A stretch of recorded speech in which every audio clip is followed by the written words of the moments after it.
Hello my sweet army, welcome to my new video. So let's start it. Army हमारे hobby यानी कि हमारे जेहोब का बर्थडे आने वाला है 18 फरवरी को, तो उनके लिए एक स्पेशल वीडियो तो बनता ही है ना। तो मैं आज आपके लिए लेकर के आई हूँ अपने जेहोब के लिए एक स्पेशल वीडियो जिसमें हम उनके बारे में कुछ वियर्ड एंड अननोन फैक्ट जानेंगे।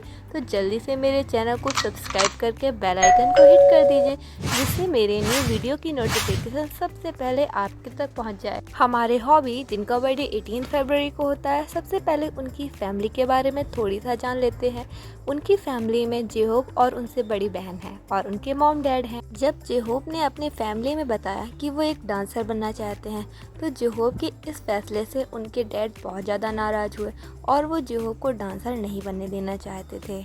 तभी उनकी मॉम ने दूसरे कंट्री में रह करके अपने बेटे के लिए कुछ रुपए इकट्ठा किए और जेहोब की डांसर बनने के फैसले को पूरा किया। जेहोब अपनी मॉम से कितना ज़्यादा प्यार करते हैं ये जेहोब ने एक सॉन्ग लिख करके बताया। जेहोब ने एक पूरा सॉन्ग अपनी मॉम के लिए लिखा। जेहोब ने एक बार बताया था जब वो छोटे थे तो वो अपनी बहन से बहुत ज़्यादा चिढ़ते थे, मतलब नफरत करते थे, पर लेकिन वो छोटे थे। जेहोब ने इसके पीछे का एक रीज़न बताया। जेहोब की बहन ने पूरी पढ़ाई ऑस्ट्रेलिया में की, उसके बाद दूसरे कंट्री पे, और तभी जेहोब के डेब्यू के देश चल रहे थे, लेकिन जेहोब का सिलेक्शन नहीं हुआ था। जब उनकी बहन उनके घर आया करती थी तो जेहोब के पेरेंट्स कहते थे कि देखो हमारी बेटी तो दूर रह करके पढ़ रही है, पर अभी जेहोब आपका कुछ नहीं हुआ, आपके नंबर्स भी इतने ज़्यादा अच्छे नहीं हैं और आपका डेब्यू भी नहीं हुआ। इसी छोटी छोटी बातों से जेहोब थोड़ी सी अपने बहन से नफरत करते थे, लेकिन जेहोब ने बताया ये सब पहले की बातें हैं। अब और जेहोब में और उनकी बहन में तो कितना ज़्यादा प्रेम है ये आर्मी देखती रहती है। बल्कि जेहोब अपनी बहन का सपोर्ट करने के लिए कई बार पोस्ट भी डालते हैं। जेहोब की बहन एक कोरिया में कंपनी चलाती हैं बहुत बड़ी, तभी जेहोब अपनी बहन की कंपनी का प्रमोशन करने के लिए कभी कभी उनकी कंपनी के कपड़े पहने हुए नज़र आते हैं। हॉबी का रियल नेम जंग हो श्योक है और उनका स्टेज नेम जेहोब है, लेकिन जब उनके डेब्यू के बाद स्टेज नेम के बारे में सोचा जा रहा था तब जेहोब इस्माइल होया नाम को अपना स्टेज नाम मानते थे। जेहोब को शॉपिंग करना बहुत ज़्यादा पसंद है।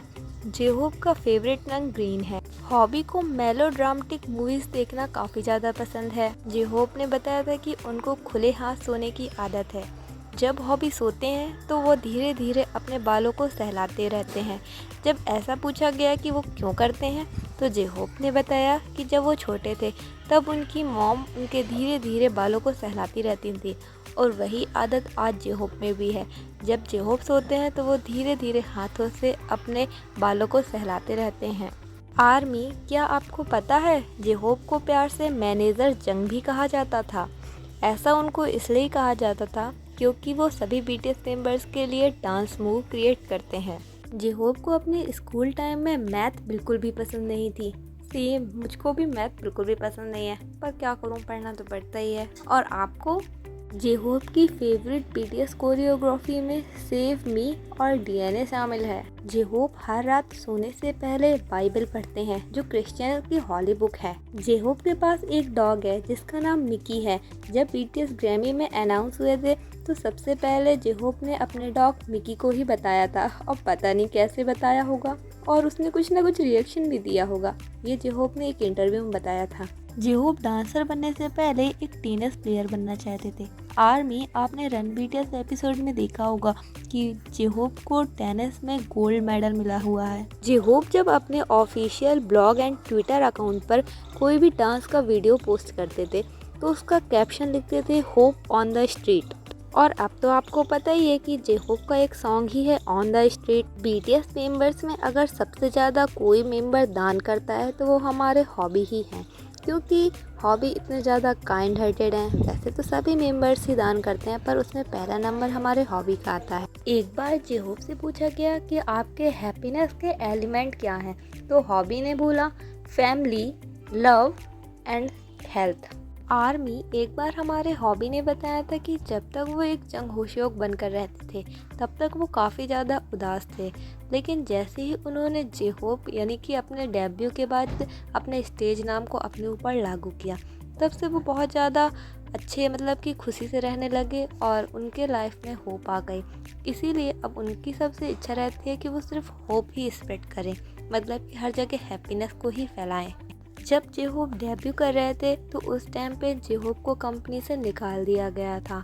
जे-होप भी काफ़ी ज़्यादा होपलेस हो गए थे क्योंकि उनको कोई रास्ता नहीं दिख रहा था, तो उन्होंने भी कंपनी को छोड़ दिया था।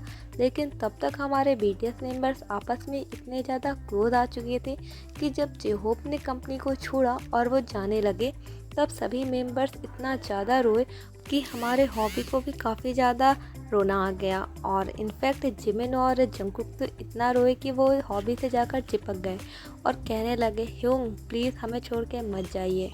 आरएम ने बताया कि आरएम भी उस टाइम पे बहुत ज़्यादा इमोशनल हो गए और वो कंपनी के मैनेजर के पास जाकर बोले कि हॉबी के बिना हम बीटीएस की कल्पना भी नहीं कर सकते हैं, इसलिए जे-होप को बैंड से ना निकाला जाए क्योंकि उनके बिना बीटीएस अधूरा है। और आरएम की बात सुन कर के कंपनी ने जे-होप को वापस बुला लिया और आज जे-होप और बाकी सभी मेंबर्स की वजह से ही बीटीएस एग्जिस्ट करता है और आज वर्ल्ड का नंबर 1 के-पॉप ग्रुप है। जे-होप बिग हिट में शामिल होने से पहले न्यूरॉन नाम के ग्रुप से जुड़े हुए थे और अंडरग्राउंड रैपर थे। चलिए आर्मी, आज मैं आपको अपने हॉबी के बारे में एक शॉकिंग बात बताती हूँ जिसको सुन करके आप भी बहुत ज़्यादा प्राउड महसूस करेंगे। जब तक बीटीएस मेंबर्स का डेब्यू नहीं हुआ था तब तक बिग हिट एक बहुत ही छोटी सी कंपनी थी और इस कंपनी को कोई भी नहीं जानता था। लेकिन हमारे हॉबी स्टार्टिंग से ही बहुत ही ज़्यादा फेमस डांसर थे, इसलिए जब जे-होप ने बिग हिट में डेब्यू किया तो उस टाइम पे सब लोग बिग हिट को केवल बिग हिट नहीं बल्कि जंग होशियों की कंपनी कह करके बुलाते थे। ये बात सुन करके हेटर्स के मुंह पर तो ताला ही लग गया होगा। जो हेटर्स कहते हैं कि हॉबी बीटीएस के लिए परफेक्ट नहीं है, उनको ये बात ज़रूर सुननी चाहिए कि अगर हॉबी नहीं होते ना तो सच में बिग हिट कुछ नहीं था। आज हॉबी की वजह से ही बीटीएस एग्जिस्ट करता है। मैं ये बिल्कुल भी नहीं कह रही हूँ कि बाकी मेंबर्स का इसमें कोई भी रोल नहीं है, लेकिन सबकी एक अलग ही जगह होती है जिसमें हॉबी भी बहुत ही ज़्यादा इम्पोर्टेंट रोल प्ले करते हैं। इसलिए हेटर्स को हॉबी के बारे में कुछ भी गलत नहीं कहना चाहिए। हालांकि हमारी आर्मी बहुत ज़्यादा स्मार्ट है, वो सभी मेंबर्स को बराबर से प्यार करती है और सबको बराबर से ही सपोर्ट करती है, पर फिर भी पता नहीं क्यों इंस्टाग्राम के फॉलोअर्स में ये साफ दिखता नहीं है। पर चलो कुछ भी हो, आर्मी तो समझती ही है कि हमारे हॉबी कितने ज़्यादा इम्पॉर्टेंट है। सो अब हम लोग वीडियो को यहीं पर एंड करते हैं and happy birthday to you in advance mister होबा। आई होप आर्मी आपको ये वीडियो मेरा पसंद आया हो। अगर आपको ये वीडियो पसंद आया है तो प्लीज़ लाइक करें, शेयर करें एंड सब्सक्राइब करें। मैंने इससे हॉबी से रिलेटेड काफ़ी ज़्यादा फैक्ट्स को कवर किया है, अगर ज़रूरत पड़ी तो मैं नेक्स्ट पार्ट भी ज़रूर बना दूँगी। Thanks for watching army, bye bye.